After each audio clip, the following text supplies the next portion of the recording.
हमारे डॉक्टर साहब हैं, डॉक्टर ज़बी सिद्दीकी, होम्योपैथिक डॉक्टर हैं। सर को काफ़ी पहले कुछ इश्यू आया था गर्दन में, सर्वाइकल पेन था सर को। तो सर अभी क्या है उसमें, कैसा है और ये कैसे हुआ था, थोड़ा हिस्ट्री बताएंगे आप?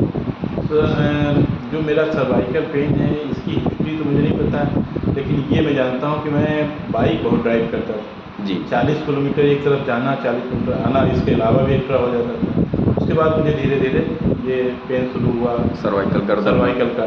और एक बार मैं एक वेट लेके गिरा भी था कमर के बल, उस वक्त मेरे कमर में प्रॉब्लम हुई थी। तो हो सकता है उसकी वजह से हो, मगर ये हुआ। लेकिन सबसे ज़्यादा मुझे प्रॉब्लम जो होती थी वो इन सब की स्टिफनेस और दर्द के साथ में जो वर्टिगो था, मेरे चक्कर जो आते थे, अच्छा, वो मुझे बहुत परेशान करते थे, डिसबैलेंसिंग लगती थी। तो भी चक्कर में क्या है? अब जब से मैंने आपका ये ट्रीटमेंट लिया है तब से मुझे चक्कर में काफ़ी आराम है। मैं ज़्यादा दूर अगर पैदल चल लूँ तो थोड़ा सा फील होता है, वरना मैं अपने घर में चलता हूँ और थोड़ा बहुत आगे पीछे करता हूँ, नहीं होता है। वरना मैं हिलने डुलने में भी फील करता था, मतलब मुझे चक्कर नॉर्मल जो वॉक करते थे उसमें भी दिक्कत? मॉर्निंग वॉक में जी जाता था तो मेरा चक्कर की वजह से मैं दिल करता था ना जाऊँ। अच्छा अच्छा। लेकिन अब मुझे कम से कम कुछ नहीं तो 80% फ़ायदा है आपके यहाँ से। अच्छा अच्छा। और सर जो सर्वाइकल पेन, पहले आप कॉलर पहनते थे गाड़ी चलाते समय? कॉलर पहनते थे, कॉलर इसलिए पहनते थे कि जैसे गाड़ी पे और ज़्यादा जर्किंग ना हो। वो कॉलर तो अब नहीं पहनता हूँ खैर, जी। जब से ये कर रहा हूँ। कॉलर पहनने की ज़रूरत नहीं है आपको? कॉलर पहनने की ज़रूरत नहीं है। अच्छा सर, तो सर कुछ रिकमेंड करना चाहेंगे हमारे न्यू ईस्टर को? नहीं, मैं तो उसको बहुत सही समझता हूँ। देखिए, जो वे ऑफ लाइफ है नेचुरोपैथी के हिसाब से, उसमें से एक्सरसाइज एक मेन ज़रूरी चीज़ है। अब जब हम लोगों ने आजकल सेडेटिव लाइफ ले रखी है तो एक्सरसाइज और खान पान सब डिस्टर्ब है। तो एक्टिव एक्सरसाइज जब नहीं कर सकते तो पैसिव एक्सरसाइज करना पड़ेगी। तो आप जो करते हैं ये पैसिव एक्सरसाइज है। जो कायरोप्रैक्टिस है ये पूरी तरीके से जैसे कार का एलाइनमेंट होता है, ऐसे ये रीढ़ का एलाइनमेंट सही करती है। एलाइनमेंट सही होता है तो जो निकलने वाली नर्व होती हैं वो सब रिलैक्स होती हैं। अच्छा सर, आप डॉक्टर हैं जैसे, तो आपको आपके हिसाब से मेरा जो ट्रीटमेंट है वो सही है?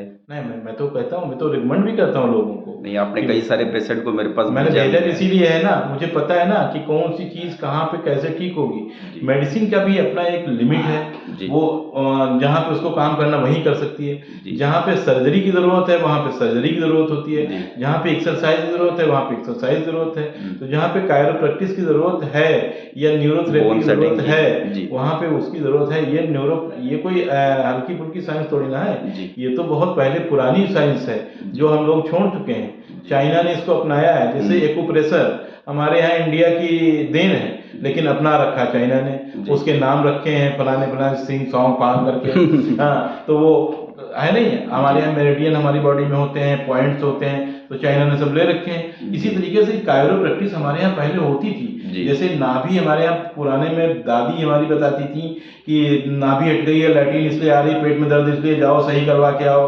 फिर कुछ दिन होता था हमारे यहाँ मचवा खोर नाम से हुआ करते थे पहले, जो हड्डी को बैठाते थे कि रीढ़ की हड्डी को या कमर की हड्डी को या घुटने की हड्डी में कोई तकलीफ हो जाती थी तो वो थोड़ा सा तेल लगा के मालिश करते थे और फिर उसके बाद में उसको खींच खांच के सही कर देते थे और कहते थे ठीक हो गया। उसको मचवा खोर कहते थे हमारे यहाँ पहले, मोन सेटर जिसको बोलते हैं।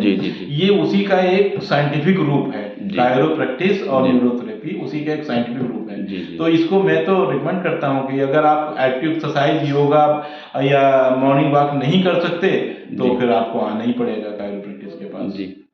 अच्छा सर, अभी पेट का कैसा सीन? पेट का भी अब डिस्टर्ब था? पेट हाँ, मेरा डिस्टर्ब था। पेट मेरा इतना डिस्टर्ब था कि मैं बहुत टाइट रहता था और स्टिफनेस, भूख भी नहीं साफ लगती थी। तो मैंने जब से आपने पेट सेट किया है तो मुझे कुछ पेट हल्का खालीपन और मुलायम लगता है, इतना आसानी है। अच्छा अच्छा, ठीक है सर, बहुत बहुत धन्यवाद आपका हमारा ट्रीटमेंट लेने के लिए और हमें इतना अच्छा फीडबैक देने के लिए।